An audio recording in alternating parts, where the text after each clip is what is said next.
Photography is not a crime. Yes, it is a crime.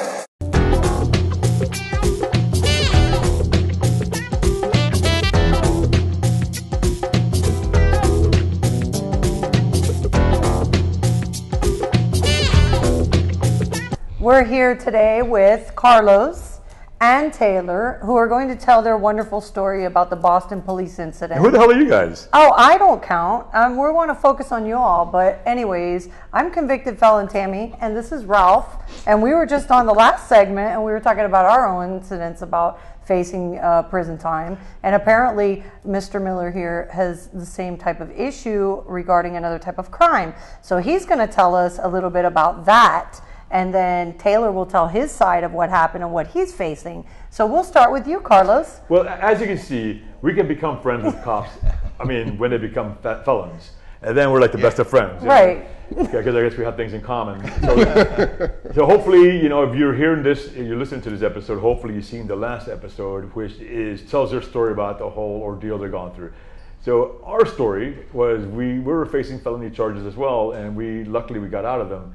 And it starts off before Taylor Hardy. It started off on August 14th when a guy named Jay Kelly, he basically posted a video up on Facebook where he was getting harassed by a cop in Boston. The cop told him, get out of here, get out of here.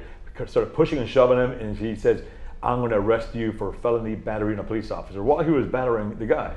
So I saw the video, it had like 5 views on it when it came across Facebook. I wrote about it, put it up on the blog. I put the number to the Boston Police Department, and I didn't even think at that point I should call them. I just put it up there, call them. And photography is not a crime readers. Pin-Act readers are very good at calling police departments to hold them accountable. Petitioning the government. Right. Petitioning the government, which is our First Amendment right. And so we did that, and my readers called and said, you guys are way out of line. Whatever happened to the Glick decision that you guys should have been respecting? You guys are abusing this guy. You got threatened to put this guy in jail for a felony. This is bullshit, and we told him that. So, I moved on, life moves on. I started writing about other cops and other people getting arrested. And about a month and a half later, let me backtrack real quick. One of the people who made a call was Taylor Hardy.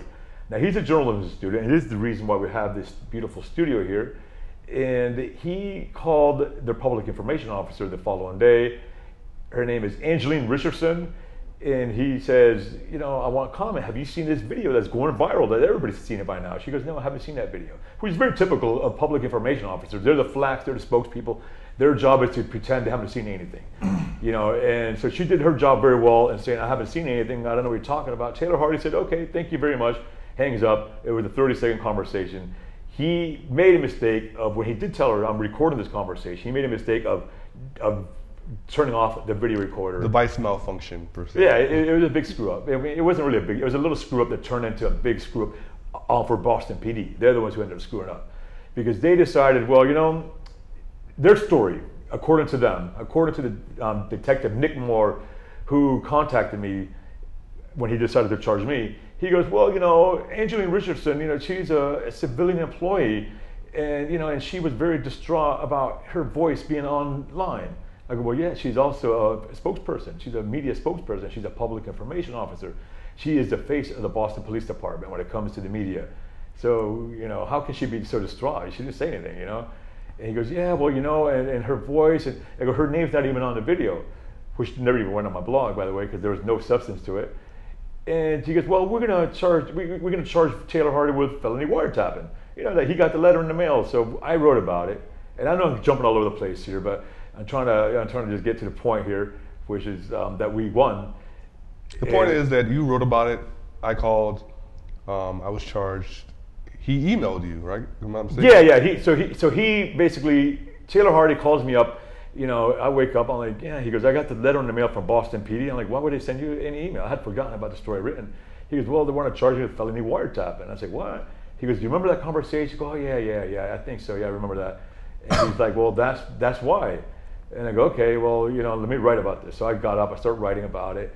I put the phone number to the same number that he was being charged with. I put the number up there, and it was, how many guys, is that the way it went? No. I said, yeah, I could drop these charges. I asked her to drop these charges. Angeline Richardson, please drop these charges, because you're a public information officer. Anything you speak to a reporter is on the record. you know, unless you say it's off the record, and it wasn't off the record, and you didn't say anything anyway. I mean, nothing is not a big deal. So we just dropped these charges, and I put her number up there, and I published it. And sure enough, people called. You guys called. You guys are awesome. You guys called, and you guys called, and you guys called. And Angeline Richardson, who was very distraught in the first place, which she became even more distraught. You can imagine her, you know, her having to answer the phone and answer questions from the public that are not people from the corporate media who, you know, who are basically brainwashed for the most part and asking her whatever questions she wants them to ask. Now, these people are asking questions like, why are you charging this guy? And why don't you drop these charges? So she tells Detective Nick Moore, I'm distraught. Carlos Miller did this to me. And so he sends me an email. Hey, why don't you give me a call? You know, I want to clear this up. I'm buddy, I'm cool. You know, nothing's going to be held against you. I'm thinking, okay, well, let me call him up. I want to clear this up for Taylor Hardy. You know, I'm saying, okay, I'm the publisher of this website. You know, let me just see if we can sort this out without further madness, because it's already, the madness was escalating to a point where like, what the hell? So, you know, of course, it got even worse. So we're talking, and he's like, well, you know, your readers, they got to stop calling. They're really harassing her. Like, well, you know, she's a public official, and they have the right to petition the government, and the number's publicly listed. And so what, you know? And he goes, well, you know what? And if they keep calling, I'm going to charge them with witness intimidation. I was like, really? Okay. And he goes, and by the way, I'm going to charge you with that as well. And I go, oh, really? Witness intimidation? Me? I mean, what is that? A felony? Yeah, yeah. You can get up to 10 years. Oh, okay. Yeah, fine. So let me get this straight. I put this woman's number on my blog. I kind of suggest to my readers, give her a call to see if she can drop this charge. And now I'm intimidating her. I mean, you guys are the ones who are intimidating me. You guys are the ones who are intimidating Taylor. You guys were the ones who were intimidating Jay Kelly back in August 14th. That's what this whole thing started, because you guys are the ones who are intimidating. No, that's not the way it is, Carlos. Yeah, I mean, this guy's a very civil guy. He has a master's in criminal justice, Nick Moore. You know, I mean, he seems like a nice guy, you know, on the phone, but now he wants to put me in prison for 10 years. So I'm like, okay, whatever. I hang up the phone. I write about it. You know, initially I was like, you know what, I'm not even going to put the guy's email there because I'm trying to be cool with the guy. Professional respect, you know. He goes, don't put my email up there. Then I said, screw it. I put his email up there with his phone number up there and go, look, this is what he said. He started getting the calls. He was upset, you know, so he was distraught. Everybody up there is distraught, you know, but we're kind of distraught ourselves because now we're facing felonies. And, you know, so now we don't deal with it. This guy's stressed out. You know, he's 25 years old. He doesn't have a whole lot of money. He's like, what the hell? I'm a student, man. I'm trying to learn journalism. Now I got to go up there I've never been to Boston, you know. And so there we go. So next thing you know, he buys a plane ticket. I'm like, why'd you do that? Well, you know, I mean, I want to do the right thing. He wants to do the right thing, right? We ended up, you know, getting lawyers and talking to lawyers, and I talked to several lawyers over several days. He did the they was talking to the ACLU, they were pretty mad at me at that time because I'd just written about ACLU Massachusetts, mocking them for another story. But, you know, I couldn't really reach out to them. Charge after everybody mad. So that's what happens, you know, when you tell the truth in everybody. You can't really reach out to everybody. But I did reach out to my readers, and the readers really came through. You guys are awesome. And this was a very, very interesting case because what the bottom line is this. Is I needed $2,000 in 24 hours because the lawyer we wanted was going to do it for $2,000. We had talked to other lawyers who said, you know, I'll do it for $600, but they're just going to rubber stamp this hearing, and that means you're going to have to pay me more for the rest of the trial, and it's going to be a long, drawn-out process. And I'm thinking, man, we're going to fly up there to Boston, and for trials, you know, I mean, I deal with trials down here, and they're very draining. I mean, imagine that, going up to Boston. So I said, no, man, we're not going. We're going to figure out a way how we can deal with this from here without getting on that plane to Boston, and we're going to win it. So we got a lawyer through the Digital Media Law Project. They're based up in Boston, and they're friends of mine, very good people. And they go, okay, this guy, he's not going to do it pro bono, but he'll do it for a fee. And he said, well, I'll do it for $2,000, and that's a reduced fee from what he normally charges. He's been an attorney for 30 years. He's very good from what I've seen. And he took the case, but I needed $2,000. He goes, I'm not going to take anything less than $2,000. I need it tomorrow. Don't send me a check. Don't do anything. I need $2,000 in our account. So I was sitting at Starbucks writing and stressing, and I'm like, shit, what do I do? So I went out, brought my laptop out in front of Starbucks and started a video, and some of you have seen that video where I'm basically asking you guys for money. I created an Indiegogo campaign. I go, we need this desperately. I mean, help us out. And you guys came through so strong, man. You guys, I mean, I had $1,400 and I think $1,400 in like 2 hours, 4 hours. It was by the time I put the post, because I just put it up on Facebook. By the time I put it up on the blog, we had $1,400. Wow. 2 hours, I think it was an hour and a half. I was shocked when he told me that. I mean, I don't know. I'm like, yeah, whatever, Clark, you're lying. Because you were working. You're working because yeah. he took an extra job to get more money. Because he's like, okay, I'm going to take all these other jobs. He was like fixing computers and stuff. And I said, yeah, because he was saying, I was talking to him before. He goes, look, let's just take the $600 guy. The guy for $600, we just pay him, and we got to deal with this. And I go, man, but that's just going to cost more in the long run. That's going to kill us in the long run, and we don't have time for that. So let's just get this guy, And he's like, okay, well, see what you can do. So I texted him. I go, dude, we got it, man. $1,400 before I put it up there. We had $2,000 in 4 hours. And we had it, man. We had it, and I was so happy. I go, we had this. We're going to take this case, and we're going to show Boston PD what we're all about. There's not just Carlos Miller. There's not just Taylor Hardy. There's not just a couple of convicted felon cops. This is the readers, man. These are you guys, the hundreds of thousands. I mean, well, I'd say hundreds of thousands. I would say hundreds of people calling. I mean, there are thousands of readers. I have no idea. Boston PD would never tell me how many calls. I was very curious. How many people called? We can't tell you that. But there were calls. My lawyer said they're getting killed. I mean, a week has gone by that you guys have not stopped calling.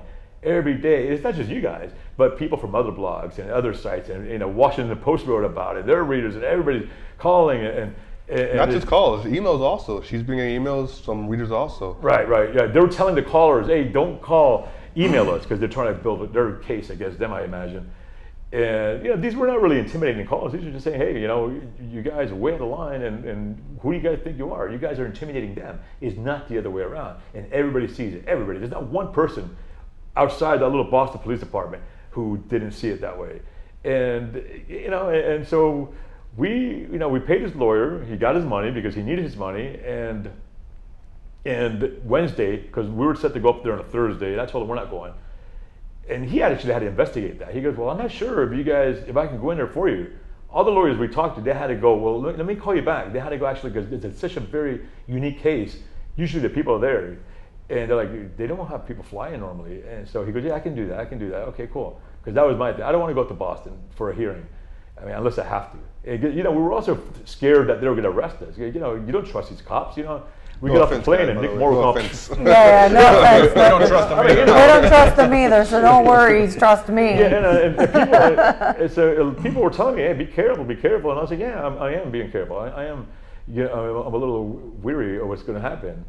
So anyway, I'm trying to make sure I don't forget everything so I'm going to move along. Anyway, we got the money, and Wednesday night, he called me, the attorney called me, David Duncan, and he goes, hey, you're not going to believe this. I go, what? He goes, the police attorney called me, and she wants to go into mediation. So I was like, what does that mean? I mean, I hope they don't want me to accept a plea deal. I'm not going to take a misdemeanor just because they drop a stupid felony charge. I want everything dropped or nothing. He goes, no, I don't think it's that. I think they just want to dismiss everything. And I go, okay, cool. Can I blog about this? No, you can't write about this. That's the worst thing you can tell me. He's like, I want to write, He's like, no. So I had to write something about the trial being continued. Because I can't just leave it up there and say, hey, I can't tell you anything. So even then, my attorney thought that's too much information, But I said, hey, the police attorney asked for continuance until next week, and so they were doing our mediation, and they basically said, okay, look, we want you to tell your readers to stop calling. Well, I have no control of my readers, but whatever, I'll ask them, And I figured you guys would stop calling, after these charges were dropped. And we want Taylor to take off that video. Yeah, that video's been gone, man. The video there's nothing to it.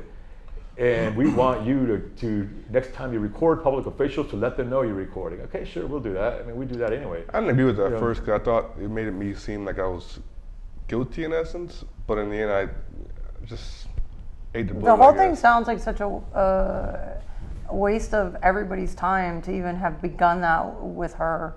And she was feeling, what did you say? Distraught. I think that's very bizarre, because if you're a PIO, which is a public information officer, it's your duty to inform the public. Mm-hmm. And if they want to call and talk to you, then you have to be able to speak to them, and that's your job. And like you said, the Facebook. But it sounds like the whole thing was just all for the theory of it, of them saying, "Oh, we're going to arrest you. You're going to get 10 years," just to kind of make a show and an abuse of power. And here we go. Is what it is. Yeah, here we go again with the intimidation, the abuse of power. Look, we got the power, we got the resources, we got the money. We're going to make your life impossible.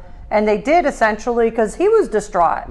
Yeah, he's not a PIO. He's a normal person. Yeah, he was distraught. He was distraught, and then you're wasting this money. Everybody's helping you thank your viewers that everybody's helping you get this money for an attorney. But imagine if you didn't have that position. No, then how hard would it be for both of you? So then, at the end of the day, now they come and they're like, okay, well, we want to get some kind of agreement going. Well, they should pay back for your attorney for having to go get your attorney. Yeah, that's true. That's true. And the thing is, I want to get this past me. Of course. And yes, I could have said, no, we're not going to accept that deal. But, does that mean the attorney's going to start charging more money? Do I have to keep paying this guy more money? And does that mean, it just means more time away from what I really want to do is finish the book, keep writing about stuff that really matters, and just move past this. And to me, like, a victory would have been, just drop the case, and we're just going to mock you for the rest of our lives. Yeah, a victory would have been if the PIO would have said, okay, you know what, this is a little ridiculous, let's just make this go away. Right. And that would have saved everybody from all the aggravation, and that would have been the end of it.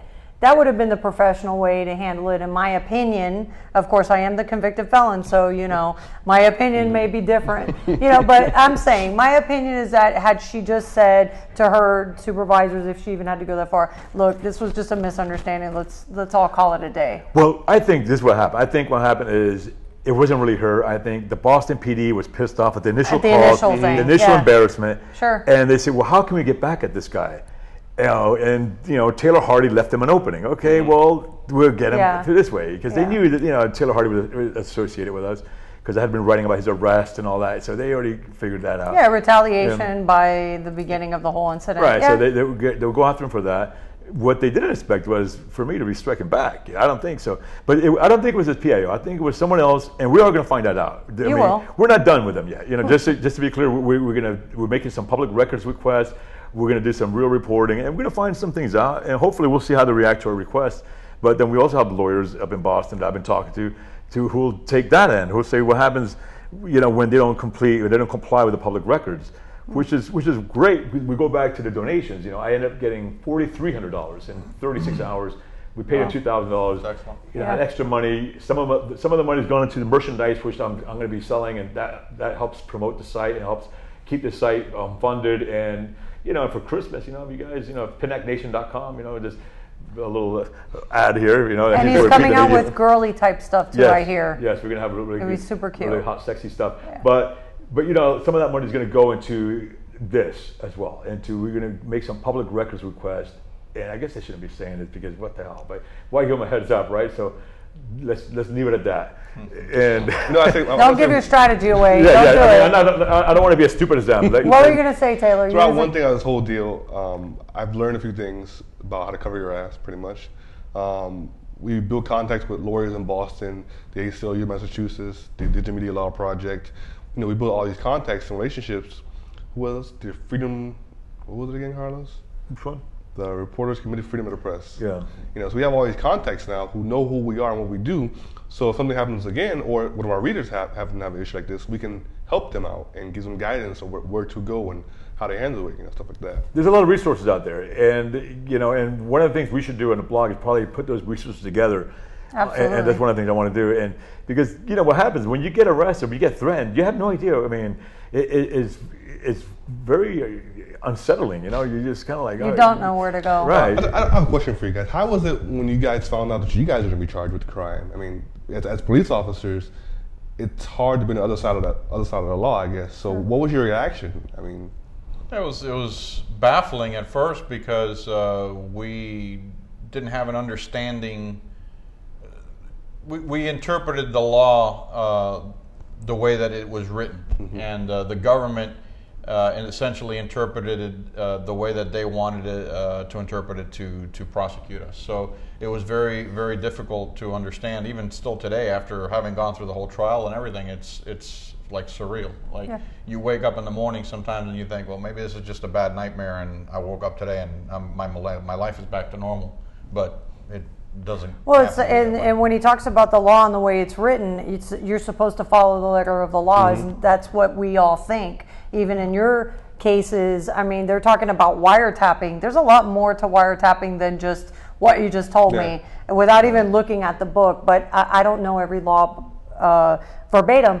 But the public needs to know that there is ways that law enforcement sometimes uses the law to take the advantage of prosecuting someone, without the law in its entirety. You understand what I'm trying to say? Because there's certain sections to each statute, and every state is different. Well, one of the big things is the obstruction of justice statute.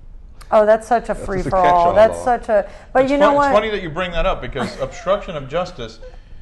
After we went through our trial, we testified, which as a criminal defendant you're not required to testify, but we both chose to testify because we wanted to tell the jury our version of the story and what was the truth. Mm-hmm. And because of the fact that the jury convicted us, the government now has taken a position to file what they call an enhancement for obstruction of justice, because they claim that because of the fact that we testified, even though we were honest in our testimony, that we were convicted, that we lied essentially when we testified. Forgot to tell you about that.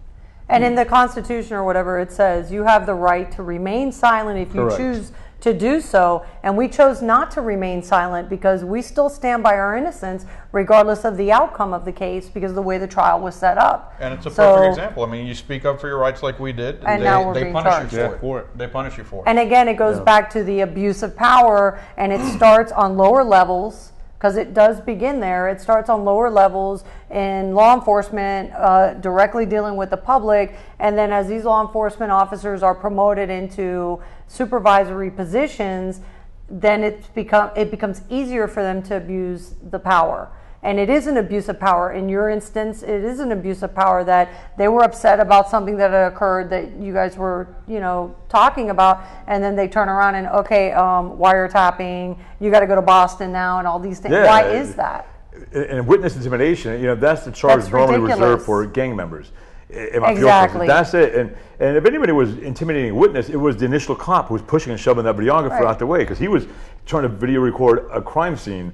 And she was a witness to a crime scene. I mean, my position in videotaping police officers has always been the same my entire career, and people that know me know that, and I think he agrees with it. Well, you love the camera. I love the camera. I mean, we know that. I love the camera. We figured that out. The fact of the matter is, if you're not doing something wrong, why are you worried about somebody videotaping? Exactly. That was the next. That's how I was going to finish that. If I'm taking somebody into custody, even if, let's say it was something that escalated, and I'm getting a gentleman into custody or something like that, and it escalated, and let's say we're having a struggle, and you come along and want to videotape, fine, videotape. It may be to my advantage that you're videotaping. Evidence. Yeah. So I don't have a problem with that. Now, there are certain, about videotaping maybe a homicide or something, because maybe there's a family member that's not aware. Those kind of things are different, but on scene, if I'm on a traffic stop, why not?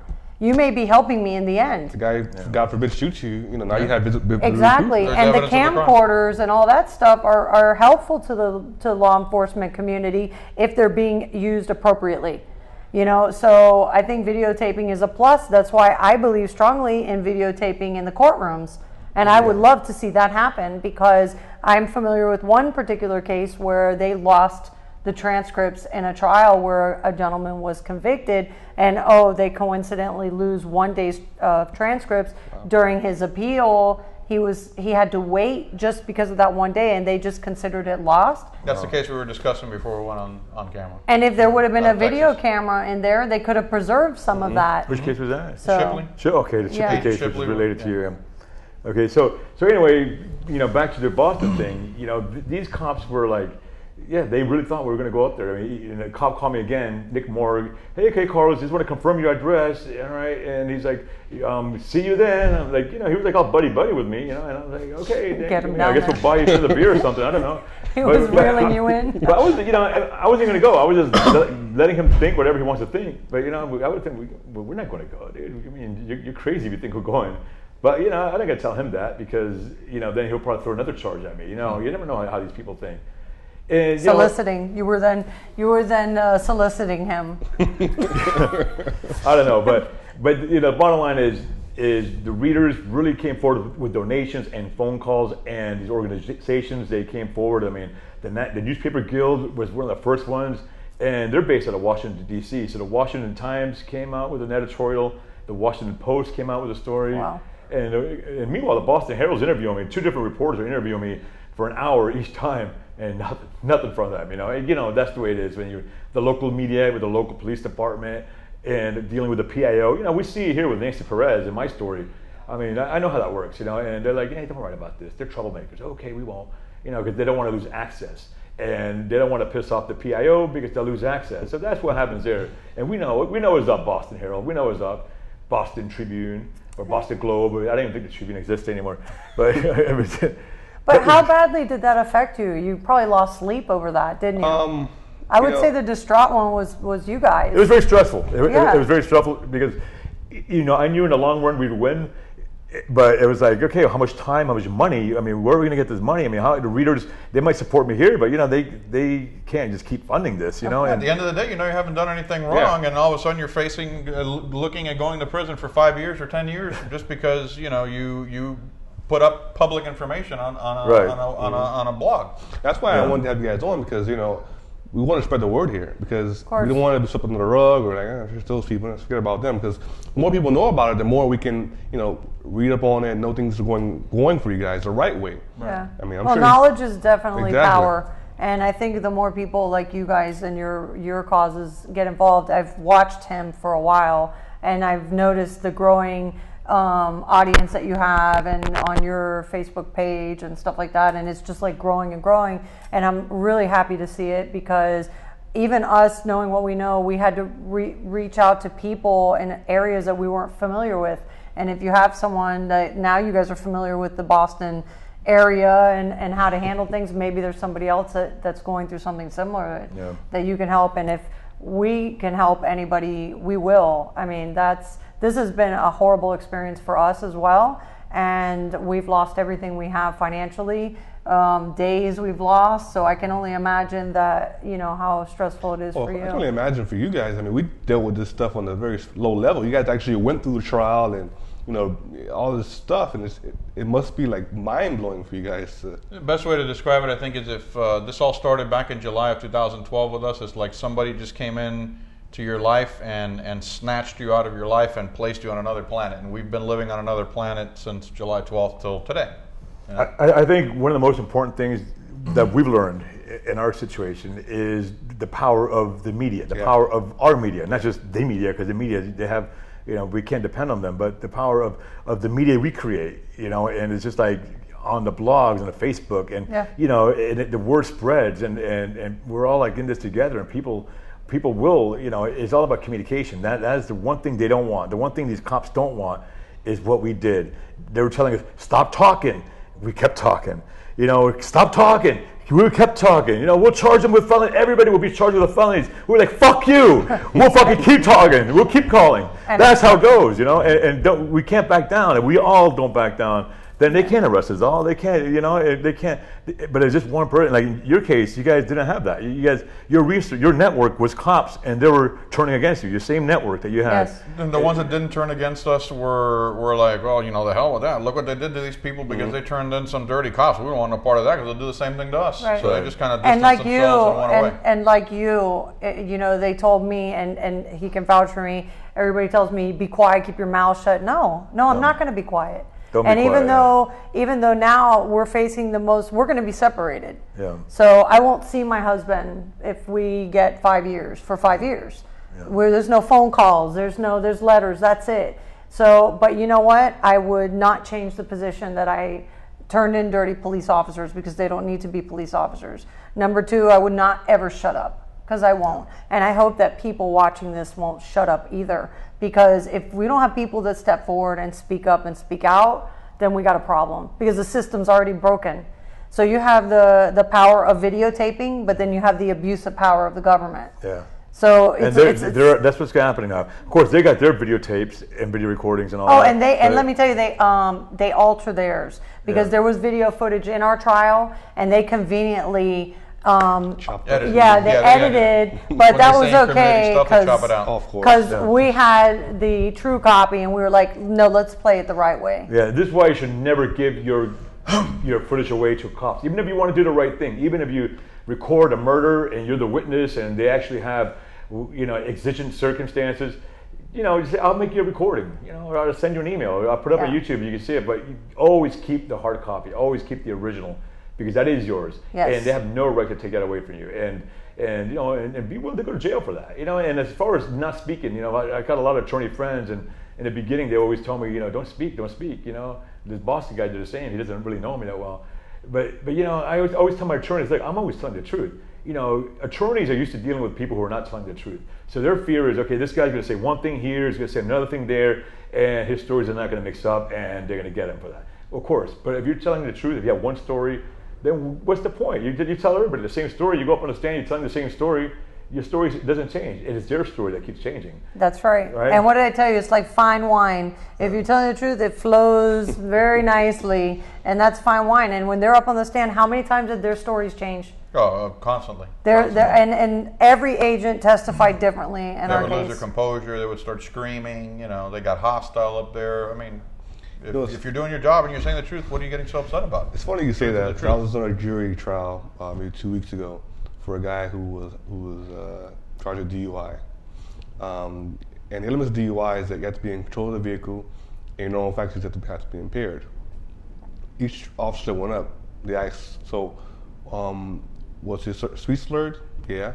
Did he count wrong? Did he missing numbers? No. Did he sway or anything? No. Okay, so how is his speech slurred? Oh, it was just slurred. Well, was he? Maybe he just normally has naturally slurred speech.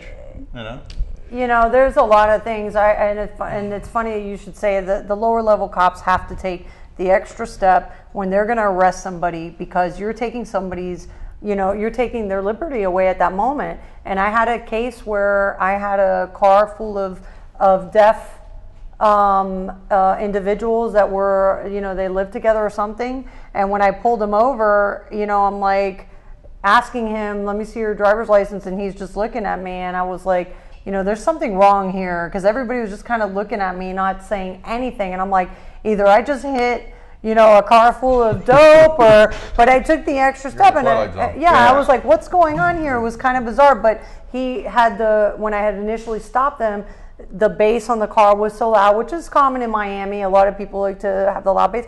And so finally he wrote on a piece of paper that he couldn't hear me. And I was like, oh, okay, I get it now. There's nowhere on your driver's license that has that.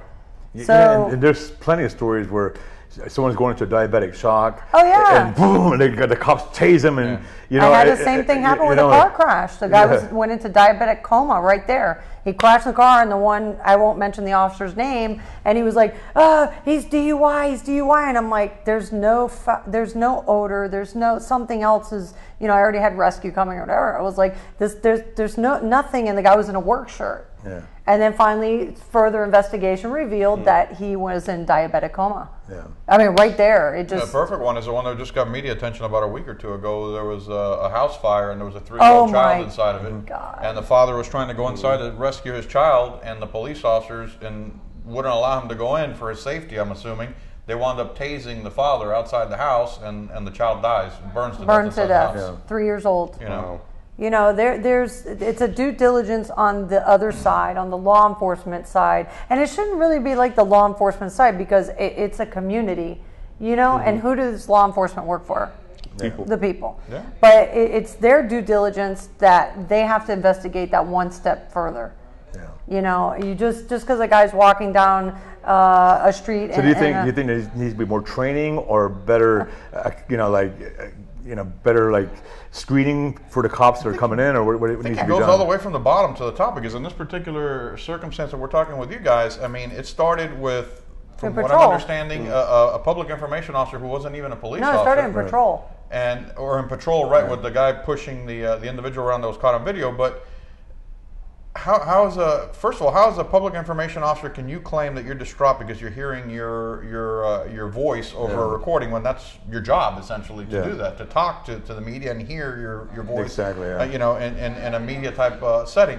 and then you got to take it above that, because there was a supervisor that approved those charges being filed, and then on top of that, take it out of the police department. There's a judge that actually signed off on that. That's scary. So that you could be criminally charged. There's a problem with the system. Yeah, well, I think in this case, it was going to go before the judge, Yeah. the magistrate. So it was a complaint. And this is what the cop was telling me. He's like, oh, well, I'm not making a decision here. Well, yes, you are. And I'm going to, maybe the judge is going to decide. But, the judge is a lot of times He rubber gets the stamp. ball rolling, though. Yeah, of course. You're in the system, and they're like, oh, we got a couple of guys from Miami, and I'm Detective Dick Moore, who you see every day. Oh, sure, go ahead. But to get to your answer, I think that to that question about more training, I think it does take more screening today. I think law enforcement, when they're hiring somebody, they need to look a little deeper in the person. I know it's like almost offensive, but you're a public servant at the end of the day, and you're there to protect and serve the public. And if you notice a lot of police cars, somebody brought this to my attention the other day, and they were like, if you look on police cars, what do they say today? Protect and serve. No, they don't even say that anymore. No, they say Professional police service. Professional police service. What you protect and serve the public who pays your salary. I've always had that understanding. Wow. But there is no training for somebody's heart. Yeah. And if they're a bad person, they're going to be a bad person as a doctor. They're going to be a bad person as a lawyer. They're going to be a bad person as a cop. Someone made a comment on my blog. It might have been a former cop or somebody, and he said they purposely look for people who don't have much of a heart, because you got to see a lot of bad stuff as cops. So they want someone who's softer. Who's harder, who can deal with all that stuff. I don't know. Because the softer people resign, and they're like, so they want to keep them on the force. But then the harder people with the harder hearts are more aggressive and more abusive. Well, then I don't know how I became a cop, because I have the softest heart on the planet. I mean, that is a funny thing that person writes that, because I think now today to get into law enforcement, it's who you know, whether you have a soft or hard heart. So what happens is, if somebody's bringing a police officer in on the down low, which the police department I used to work for, that's what they would do. You'd have hundreds of applications, and then let's just, for an example, the town manager's nephew wants a job or cousin wants a job. Well, those hundreds of people that are waiting for that job are going to get passed over because his nephew wants a job, or his cousin, or his... Well, that's how it works everywhere. But you know what? It can't be that way in law enforcement. Yeah. It cannot, because you are expected to work for the public. It cannot be that way. It can be that way in Publix. It can be that way anywhere. But being a cop is a special job, and it takes a good person with good values, good integrity, and as an honest person to wear that badge. That badge is not meant for everyone. Getting back to what you said, I think that the best way is from the beginning, a good selection process to do a good thorough background search on the police officer and make sure that there's somebody who is qualified for that position. Then they all receive the same training and basic training, which is their foundation, and then they receive additional training while they're working. But I think the ultimate tool to be able to keep law enforcement, if you will, as a whole in check is a system of accountability. Oh, and, yes. Every agency handles that system of accountability a little bit differently. For example, if a police officer is investigated for certain allegations, the Florida Department of Law Enforcement requires, once that investigation is completed, whether it's sustained or not sustained, that investigative file is sent to the Florida Department of Law Enforcement for their review, and so they can determine if any further disciplinary action is warranted towards that police officer. And that's handled differently by every agency, because unfortunately, if you're in with the friends and family, administration, if you're in, or part of the friends and family plan, as they like to call it, and you do something and they take care of you at the department and they whitewash it and not sustain the complaint, then even though that file is still supposed to be sent to the Florida Department of Law Enforcement for them to conduct an independent review of the investigation, that never happened. Well, speaking of complaints, I was recently arrested a few months ago by Miami police for obstruction of justice, 2 counts. That's so lame. I was in jail for 13 hours. I'm sorry, that hours. is very lame. I never used that. I filed a complaint against the sergeant. Good. And the sergeant took the complaint.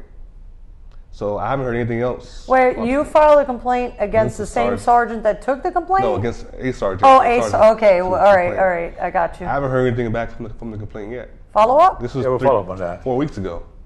Haven't heard anything back. And was your complaint a misconduct complaint? Yeah, another resource, and I'm sure you guys are probably aware of it, the City of Miami is in a unique position because of all the problems that they've been going through with their agency over the years, where they have the civilian review panel. Right, but that's And a joke. It is. You know about it? Oh, I know all about it. I've written about it. I mean, I dealt with them after my first arrest, and Okay. and including there's a former cop who left there, and he gave me all kinds of dirt on there. That's a big joke. Oh, I didn't know. I thought Yeah. that maybe that was another resource for you guys to reach Yeah, out to you or don't something. even hear about them anymore. I didn't know if they're even I've heard about them, but I mean, I the just civilian investigative panel. I think right now, law enforcement, the way it sits today, with everything that's going on, is so far gone that it would take 20 years to put it back to where it was, to get anybody with any integrity at this point. But I think one of the things we want to do, and back to the blog in Boston, and what we're trying to do is educate people. We're going to start doing that in the next year, is educating and encouraging people to learn their public records laws in their respective states. And I think that's what it comes down to, is really walk into a police department or city hall with a camera and make some public records requests. Say, I want this record, I want that record, I want it, and learn the laws, and learn what you can do to enforce those laws. So you have to get to know attorneys, public records attorneys, and see what you can do. That's the only way, because once you get that public information and you put it up online, you give it to me, we'll put it up online. Yeah, then we can start. Then they'll start thinking twice about things they do. Because they know they're so used to we can do whatever we want and it'll be covered up and no one will ever know about it. We know the media, the mainstream media, really not going to do it. Every once in a while they do a good job, but most of the time they're not. They don't have the resources. But we have. What we proved in Boston was everyone calling, everyone coming together, for one cause. Because it really wasn't just about me or Taylor. And Taylor, it's just about all of us. It's like, hey, you're going to tell us we can't call you? You're going to tell us we can't hold you accountable for what you guys did? I mean, of course you can't tell us that. And we are, they put a big test, and they were going to try to intimidate us, and we did not. And so, I mean, hopefully they learned their lesson, and hopefully we can continue doing that in the future. I have nothing more to say. I don't want to make this too long. I just want to thank the readers. I never thought that we would even get that far as support wise. So it just goes. That was amazing. Yeah, I was impressed. That was amazing. I was really impressed. I texted Taylor like 4 hours ago. Dude, we got to 2,000. I was like just shooting bricks. Yeah. I raised like $10 in 10 days. It's so ridiculous. And this guy comes along and he's like, because everybody loves you. You're very. This is a good cause. Well, it's a good cause, and the average donation was $32. Wow. Which is not bad. I mean, it's for a cause that, okay, well, this guy's going to be facing felony charges. So ridiculous. Yeah, and a lot of the readers, they've been reading the blog for a long time. And so they're like, we become kind of personally connected. I know a lot of them personally, and some of them I have not met, but we've talked, and a lot of, we email each other, we message each other, we talk to each other on the phone. And, and this is a very important cause because it's like they were trying to make a statement. It's what they were trying to do. They're like, okay, we're going to start with this guy, then we're going to start with this guy, then we're going to go after that guy. And they thought, okay, well, we're going to take them all down. Well, no, man, no. And they ended up with egg in their face, and they look stupid. Carlos, well, hopefully we can help Tammy and Ralph out by putting a PayPal account out for them for donations for their cause. I mean, because they're going through some things way worse than we can even imagine that they went through. Yeah, public records for us right now stand at $12,500.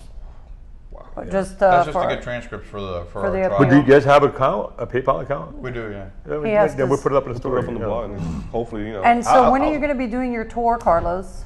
The tour? Yeah, your tour, he's going to be doing a tour and talking about videotaping and knowing public I have a records. book coming out next year. Yes, his book. The book, maybe it'll be a book tour. Yeah, then I'm promoting his tour. He's almost your new agent. I'm promoting his tour. It'll be coming out. He'll be speaking. Tickets will be on sale. He'll have it up on his website. It'll be amazing. You got to get the book out quick though. Yeah. It's being disposed for the next couple of years. I know. The book comes out in May, so Yeah, you gotta hurry up because I got places I got to be like federal prison. Yes. So it's a great thing that you guys are doing. Seriously, even coming from where we used to sit, and we've seen both sides of it, and it's pretty.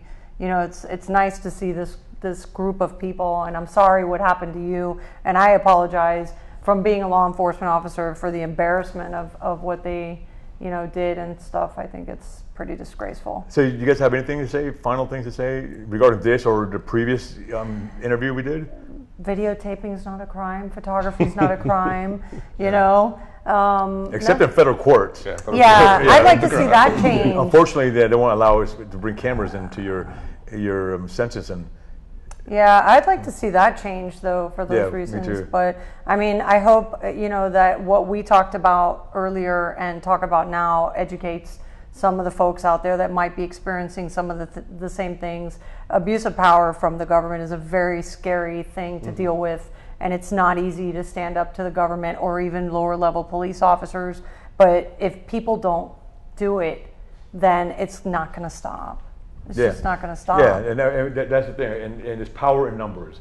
That's the one thing that I was impressed with the Boston PD thing, because I had no doubt we would beat that.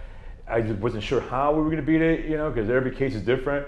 But I was really impressed with how everybody came together, and I want to thank you guys. I mean, we're all very thankful, but there's power in numbers, and we'll do it for everybody else. So anytime one of you guys, gets illegally or unlawfully arrested, we'll do the same for you, and that's it, man. That's how we will win. And if we can answer any questions for anyone out there, they can get through your site. We don't have a problem with that. What I want to do, not a lawyer. Going forward, is put together an email where we can have a weekly show and they can send in questions. We can do a whole bunch of questions and just answer them, stuff like that. Have a lawyer on the show, Warren Red Lake, who's a great lawyer. Have him on and hopefully help people out. As educating the public on this is really huge. Yeah. But I appreciate you guys allowing us to be a part of this. Yes, so thank you so much. Okay, thank you and goodbye. Peace. Photography is not a crime. Yes, it is a crime.